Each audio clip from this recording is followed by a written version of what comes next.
ولا تطرد الذين يدعون ربهم بالغداة والعشي يريدون وجهه ما عليك من حسابهم من شيء وما من حسابك عليهم من شيء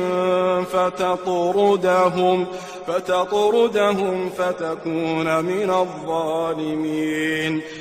او کیم خلق چې خپل رب شپه او ورځ کې ربولي او د هغه الله تعالی مخ غوړي، یعنی د هغه الله تعالی د رضا په تلاش کې مشغول وي، نو هغوی د خپل ځان نه مشړه، د هغه حساب نه د څه شي بوج په تو باندې نشته، او د تو د حساب نه د څه شي بوج په هغه باندې نشته.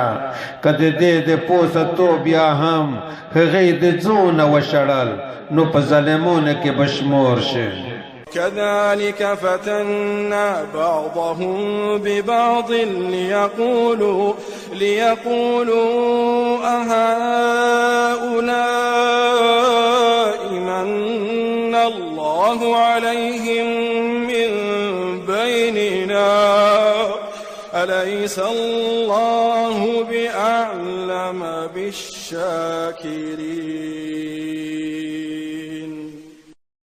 او هم دارنګې میش د دی ځنې په ځنې نورې سره ازمایلې دي، د دې دپاره چې دوی ووایي آیا دا خلک دي چې الله تعالی په دوی باندې د میش له منځه احسان کړی دی؟ آیا الله تعالی په شکر ګزار بندګان یې ښه پوه نه دی؟